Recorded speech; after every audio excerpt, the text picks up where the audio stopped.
तहज्जुद का बेहतर तरीका सुन्नत यह है कि पहले नींद की जाए, थोड़ी देर सोए जाएं, फिर उसके बाद रात के आखिरी हिस्से में उठ के आप नमाज पढ़ें। और उसमें नबी सल्लल्लाहु अलैहि वसल्लम से मुख्तलिफ रकतें मनक़ूल हैं जी। तो बेहतर ये कि 8 रकतों का मामूल बनाया जाए, लेकिन अगर कोई 2 रकत पढ़ता है, 4 पढ़ता है, 6 पढ़ता है, वो भी जायज़ है, और उससे 8 से ज्यादा भी पढ़ सकता है। और वितर जो है तहज्जुद के बाद पढ़े जाएं। अगर जिसको यकीन हो कि तहज्जुद में उठेगा वो, तो उसको चाहिए कि वितर वो तहज्जुद के बाद पढ़े। और अगर आपको डाउट है कि पता नहीं आंख खुलेगी नहीं खुलेगी, तो फिर वितर पहले पढ़ लें और फिर तहज्जुद रात के आखिरी हिस्से में उठ के पढ़ लें। मैं एक वाकया सुनाता हूँ। शायद हजरत डॉक्टर अब्दुल हई रहमहुल्लाह या मौलाना आशिक इलाही रहमहुल्लाह का, वो बुजुर्गों में से किसी एक बुजुर्ग का वाकया है। उनका तहज्जुद का मामूल था, रोजाना पाबंदी से तहज्जुद पढ़ा करते थे। एक दिन बीमार भी थे, थकावट भी थी, तो फरमाते हैं कि बीमारी और थकावट की वजह से तहज्जुद में जब आंख खुली तो उठने का दिल नहीं चाहा। अब ये पूरा वाकया जरा गौर से सुनो और अपने ऊपर फिट करो। अच्छा, उनका तहज्जुद का प्रोग्राम होता था तो गालिबन मुसल्ला पहले से रात को बिछा के रखते थे, वरना शैतान ना ये वर्गलाता है, अबे अभी उठोगे, अबे फिर जाके मुसल्ला तलाश करोगे, अबे फिर ये छोड़ो यार। तो ये सारे इंतजामात पहले से करके रखा करो। तो वो उन्होंने कहा कि सुस्ती हो रही है, उठा नहीं जा रहा, नींद भी आ रही है, क्या करें। अब शैतान का मुकाबला शुरू, शैतान बा मुकाबला इंसान, क्या ख्याल है। और ये मुकाबला इंसानों के साथ ही होता है। जो शैतान जैसे शैतान होते हैं ना, उनसे शैतान को मुकाबले की जरूरत नहीं होती। वो कहते हैं वैसे ही पड़ा हुआ है, मेरे कहे बगैर ही पड़ा हुआ है, क्या ख्याल है, मेरे कहे बगैर ही पड़ा हुआ है, मुझे पड़े हुए को उठाने की चंदा जरूरत नहीं है। तो अब शैतान ने क्या किया कि भाई सो जा। हदीस में आता है शैतान थपकी देता है, सो जा भाई, बहुत लंबी रात है। तो फरमाते हैं कि मैं अब शैतान से मुकाबला कैसे करूं, नफ्स सुस्ती है। तो मैंने नफ्स को समझाना शुरू कर दिया और शैतान को टोपी कराना शुरू। ये टोपी के मेरे अल्फाज हैं, उनके नहीं है। शैतान को क्या शुरू कर दी, टोपी कराना। जैसे शैतान भी टोपी कराता है, पता है आपको शैतान पता है कैसे टोपी कराता है। शैतान कहते हैं सिर्फ एक दिन तो नागा करवा रहा हूं तुझसे, रोजाना तो पड़ता है ना। ये टोपियां हैं कि भाई जब एक दिन छोड़ोगे तो फिर अगले दिन भी छोड़ोगे। सुस्ती एक दफा हो गई तो होना शुरू। फिर शैतान ये भी टोपी कराता है, कोई फर्ज थोड़ी है तहज्जुद। तो आज सुन्नतें छुड़वा रहा है, कल फर्ज छुड़वाएगा। फर्ज कैसे छुड़वाएगा, बोलेगा छोड़ दे, तोबा कर लेना, तोबा तो कबूल हो जाती है ना भाई, कितना बड़ा गुनाह हो जाए तोबा तो कबूल हो जाती है। तो ये होते होते वो आगे बढ़ता है, फिर जहन्नम में पहुंचाए बगैर वो इत्मीनान से नहीं बैठता। तो जैसे शैतान टोपी कराता है, आप भी शैतान को टोपी कराओ। तो उन्होंने शैतान को कैसे टोपी कराई, उन्होंने शैतान को ऐसे टोपी कराई कि शैतान ने कहा सो जा, सो जा भाई, सो जा। इन्होंने कहा बस उठ के बैठ रहा हूं और कुछ भी नहीं कर रहा। भाई लेटा हुआ आदमी उठ के बैठ जाए तो ये तो कोई मुश्किल नहीं है ना। भाई मैं बैठूंगा, दोबारा सो जाऊंगा, फिर थोड़ी देर बैठूंगा, बस कह रहे हैं उठ के बैठ गया। बैठना इतना मुश्किल नहीं होता सोते हुए। आप उसको बताया जाए ना 2 मिनट बैठो फिर लेट जाना, कहते चलो नींद में आ गई यूं करके उठेगा बैठेगा। अब जब बैठे हैं तो शैतान कह रहा है लेट जाओ, तुमने तो कहा था मैं सिर्फ बैठूंगा। जाहिर जब उठ के बैठता है लेटा हुआ आदमी तो सुस्ती में कुछ तो कमी आती है ना। जो लेटे हुए इंसान की पोजीशन होती है सोते हुए में, वो बैठे हुए की नहीं होती, उसको कुछ सुस्ती में कमी आती है। अब जब उठ के बैठे हैं तो शैतान कह रहे लेट जाओ, ये कह रहे हैं ऐसा है कि सिर्फ खड़ा हो जाता हूँ, बैठे रहे थोड़ी देर, आंखें वाखें मली, मैं खड़ा हो जाता हूँ या ये वॉशरूम में चला जाता हूँ। तो शैतान को अपने नफ्स को यूं बहकाया, टोपी कराई कि मैं सिर्फ वॉशरूम में जाऊंगा और वो इस्तिंजा वगैरह कज़ाए हाजत या पेशाब वगैरह जो भी है करके वापस आके लेट जाऊंगा। क्या ख्याल है, इसमें क्या है। तो नफ्स जो है ना इसके लिए आमादा हो जाता है, चलो इतना तो चलता है। अगर लेटे हुए ये सोचते ना कि पेशाब करके आऊंगा तो फिर मुश्किल होता।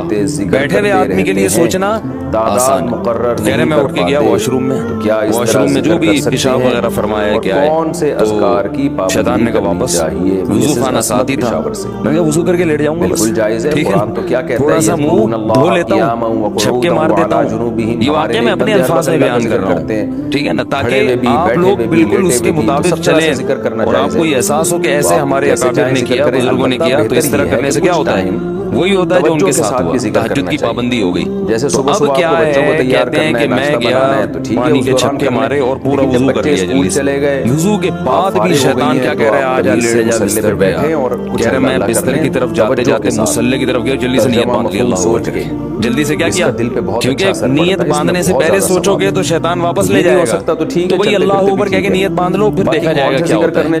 तो नियत बांध ली तो बांध ली, अब तो हो गई ना, अब थोड़ी कहीं भाग सकते हैं, इतना तो कोई नालायक नहीं होता कि नमाज तोड़ के भाग जाए। एक तो है तीसरा ये कलमा ट्रिक होती है सुस्ती को दूर करने की, नहीं आ रही ना, तो इस तरह पढ़ लिया करो नमाज। आप तहज्जुद की पाबंदी इस तरह से कर लेंगे, तहज्जुद पढ़ोगे तो फजर तो लाजमी होगी, तहज्जुद को फोकस करो तो फजर नहीं जाएगी इंशाल्लाह।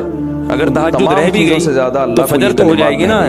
शैतान टोपी करा के तहज्जुद छुड़वाएगा तो आप बोलोगे यार बहुत टोपियां हो गई हैं, तहज्जुद छोड़ती फजर तो फर्ज है। नमाज खुशू खुजू से पढ़ना, बोल तो नमाज पढ़ना कितना मुश्किल, ऊपर से दिल लगा के पढ़ो।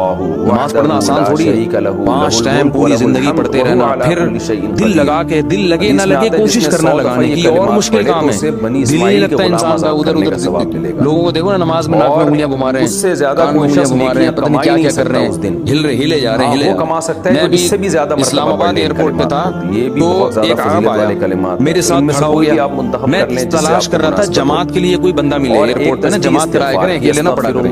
तो जो मुसल्ला बना हुआ था, मैं थोड़ा इंतजार किया, मैंने कहा देखो कोई बंदा आता है तो जोहर की नमाज थी, मैंने नमाज पढ़ता सोच के हूँ। तो वो अरब पैंट शर्ट में था, मुझे नहीं मैंने पहले पहचाना कि ये अरबी है, क्योंकि पैंट शर्ट पहनी हुई थी और क्लीन शेव था। तो वो अरब जमात के बड़े पाबंद होते हैं, उसने कहा जमात, मैंने कहा आ जाओ। अब मैं इमाम बना, वो मुख्तदी बन के मेरे साथ खड़ा हो गया। अब साथ जब खड़ा हुआ है वो जो नमाज में हम पढ़ते हैं, या ये कि मुख्तसर कर लें, मुझे बड़ी उलझन हो रही कि क्या कर रहे हैं भाई, तो तमीज से खड़ा हो जा थोड़ी देर के लिए, हिले जा रहा है। फिर हद ये हुई कि पैंट अपनी सीधी की, मुख्तसर दुरूद, पैंट जब सीधी नहीं हुई तो बेल्ट खोली नमाज में बेल्ट खोल के पूरी अच्छी तरह से टाइट की, पूरी नमाज इस तरह पढ़ी है। मुझे बड़ा वो हो रहा था कि भाई ये क्या है। वो कुरान की आयत याद आ रही थी, गिनना मुश्किल होता है तो आजकल एक तस्बीह आ रही है, खाशिऊन, वो भी कि जन्नत में जाना है तो नमाज पढ़ना काफी नहीं है, नमाज खुशू व खुजू से। तो दिल तो अपने काबू में नहीं है ना, कम से कम जाहिरी जिस्म तो अपने काबू में है, उसको तो इंसान काबू में रखे, वो हिले जा रहे हैं। तो उसने पैंट सीधी करना शुरू की, बेल्ट खोल क्या है के ये ज्यादा हो गया ना, दाने की तरह भी है और धागा भी। एक साहब को मैं देखता था कि जब भी वो नमाज शुरू करते थे, नमाज तकबीर के बाद हाथ बांधा, उसके बाद अपना चश्मा उतार के जेब में रखा। अरे ये नमाज से पहले चश्मा उतार के जेब में बटन वाली। हमारे हजरत फरमाया करते थे कि लोगों को पता नहीं क्या है, नमाज की नियत बांधते ही खारिज शुरू हो जाती है। और तस्बीह नमाज के बाद वो तस्बीह हाथ उठा के दुआ मांगना छोटी है या और उसमें इज्तिमाई हैत पे दुआ मांगना करके ना उसको किसी बेगुबार सही हदीस से साबित तो उसमें याद रहता है कि किसी भी सही हदीस से। एक रिवायत है जो जरा कमजोर है, वो देख ले, जिसमें आता है कि एक दफा नबी सल्लल्लाहु अलैहि वसल्लम ने फर्ज नमाज के बाद हाथ उठाए हैं, मगर वो रिवायत कमजोर है। और अगर उसको सही मान भी लिया जाए तो एक दफा, समझ में आ रही बात, तो कितनी दफा? एक दफा। उसूल फिक़ह की किताबों में लिखा हुआ है, तो चारों मज़ाहिब की फिक़ह की किताबों में कि हदीस अगर कोई अमल कसरत से किया जाता हो और उसका नकल करने वाला सिर्फ एक हो, तो ये बात भी हदीस में शक पैदा कर देती है। एक दफा अगर नबी सल्लल्लाहु अलैहि वसल्लम ने किया है तो पता ये चला कि फर्क, और वो भी इज्तिमाई नहीं, इनफिरादी तौर पर, समझ में आ रही बात, इनफिरादी तौर पर। तो आप भी कभी कभार इनफिरादी तौर पर रफुल यदैन कर ले। आम मामूल अगर नबी का नमाजों के बाद, फर्ज नमाज के बाद हाथ उठाकर दुआ करने का होता, चाहे इज्तिमाई या इनफिरादी, तो इसके नकल करने वाले कसरत से होते। समझ आ रही इस बारे में, क्योंकि नमाज को तो बहुत एहतमाम और अहमियत के साथ हदीस में बयान किया गया, जबकि हम देखते हैं कि हदीस की किताबें इससे बिल्कुल खामोश हैं। समझ आ रही बात।